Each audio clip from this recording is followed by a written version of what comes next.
Larry Mednick, Evolution Aircraft. Today I'm going to show you guys how to raise or lower the needle on a 582. And so it's pretty easy to do. And what we're going to need is to remove the airbox first of all. So I'm taking my 10 millimeter, and there's just three anchor points here for this airbox. Now, you may be asking yourself, well, why would I need to raise or lower the needle on the carburetor? And the answer to that is based on our EGTs, our exhaust gas temperature.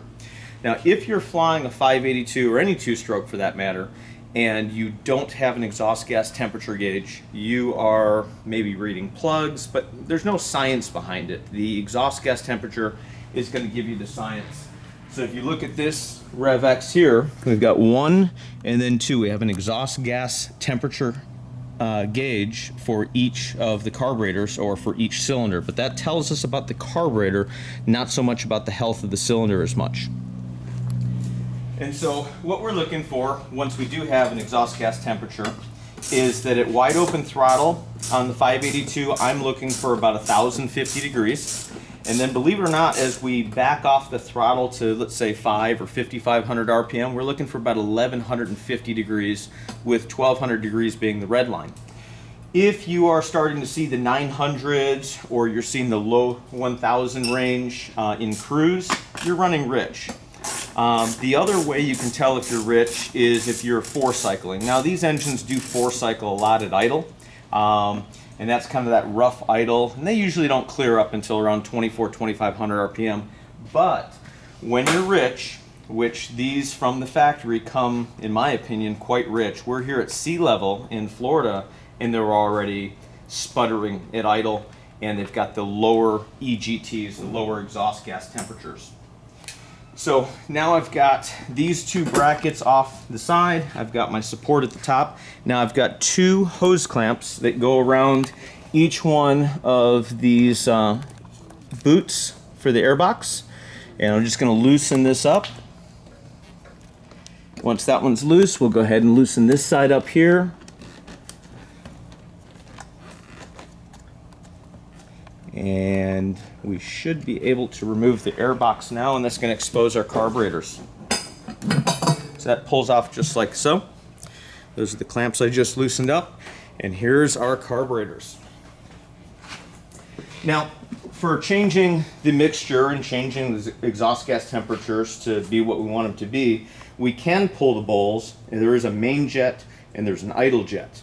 But today we're going to drop the needle. By dropping the needle, that's going to lean out the carburetor. So it's a flat head here. Loosen these up, and these screws do not come out. Once they're kind of all the way backed out, they stay with the top cap of the carburetor. And so we can rejet, but by moving the needle down, that'll lean out the carburetor. By moving it up, that'll introduce more fuel and richen it up. And so this is what the mechanism looks like. And so now what we're going to do is we're going to compress this spring. And once I compress the spring, I'm going to kind of turn this upside down. And this piece of plastic, I need to get that plastic, maybe not out, but out of the way. See how that plastic is blocking? This is my throttle cable here. So I just need to get that back so that my throttle cable can slip through here. And just like that, I've got it all apart. So you can let that spring go. You've got your plastic piece. And I'll say it now, the plastic piece goes on top of the clip.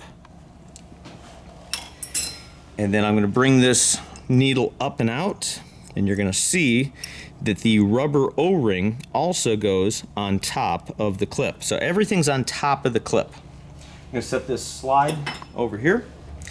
And now what we're going to do is we are in the...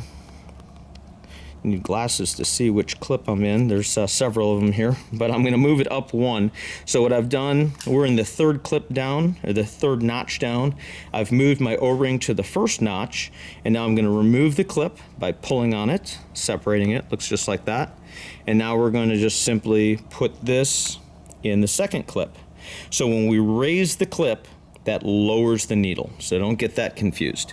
But raising the clip lowers the needle, is going to lean it out, and that's going to increase our temperatures on our exhaust gas temp. And again, we're looking for about 1,050 on climb out at full throttle. And we want that richer. That's going to give us more lubrication, especially with the two-stroke, when we're under load and we're climbing out. But then we want to get a little bit more efficient in cruise because we're not lugging the motor so hard, and so we can lean it out to about 1150. And then, like I said, under no circumstances do you want to see 1200 or higher. That means that you're getting extra lean, and that's where you can seize the a piston, where the piston will literally melt to the side of the cylinder because you're not getting enough lubrication. And that lubrication is in our fuel, and that fuel and lubrication is delivered through the mixture. So with this needle reset, I'm going to drop this down, and you can't do this wrong. If you put the clip in this way, it won't go down. So the clip has to go this way. So there's actually two ways to put the spring in. One way is to assemble the whole unit, which is really easy because you're not having to compress the spring. And then you put the spring in, and then you literally just start turning the spring. And I don't know if you can see how I'm adding the spring by rotating this in. And of course, where my fingers are is where the rest of this would be. And then basically you just keep turning this until you're completely on. So that's one way to do it. Okay, and so the way I'm going to do this is I'm going to install the spring first. We're going to put the spring down, and that needs to seat right in. You can see that there's a spot for the spring. Compress the spring, and then grab a hold of the throttle cable by pinching it with your fingers, and then you're going to compress that down. I'm holding this. If I let go, the spring will go flying. I'm going to reach through. And now I'm pulling this through, and now I'm going to seat the spring in this piece of plastic. I'm going to compress this and then pinch again.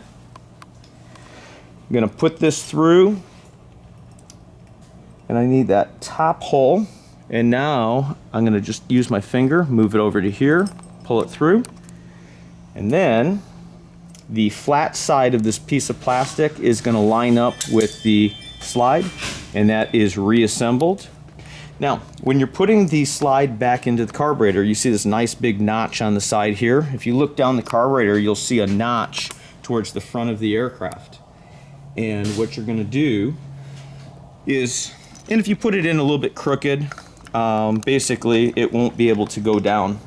Now, there's two things that may stop you. One is the needle. So take a look inside of here. You want to make sure your needle is going in, and you may have to kind of help get it.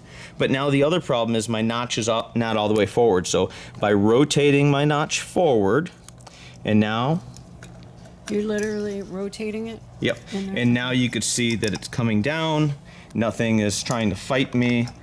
Okay, so one of the things you got to be careful about is this can rotate and look like it should fit, but you'll see it doesn't want to seat in this position. There's a gap there, and I can't get that down. So I'm going to just go ahead and rotate this 180 degrees. And now you should see that it seats all the way around. You can go ahead and start that by finger. Start that one by finger. Make sure nothing's cross-threading there. And then I'm just going to snug this down. I'm going to snug this one down, and I will tighten the back one. And there it tightens right about there. How tight do you want them? And these are just finger tight, hand tight. There's no torque spec, I don't believe, for these guys. It's a nice snug. You'll kind of feel it bottom out. If you're using a screwdriver, the odds are you're not going to over tighten it. If you put a wrench onto these, you could. But this one here now has the needle dropped, and we just need to reassemble, of course, after we drop the needle on this side. And of course, your exhaust gas temperatures will tell you how successful you've been and what you were doing. And you're definitely going to raise those temperatures, and what we've done, whether it's the perfect answer for you, you may have to rejet as well. So one last thing, and something worth mentioning, is that these, unlike the 912, the 4-stroke, which has altitude compensating carburetors, these are non-altitude compensating carburetors, which means the denser the air, the leaner the engine's going to run, and the thinner the air, the richer it's going to run. So if you fly during the winter time when it's 20 degrees out, you may need to raise these needles back up.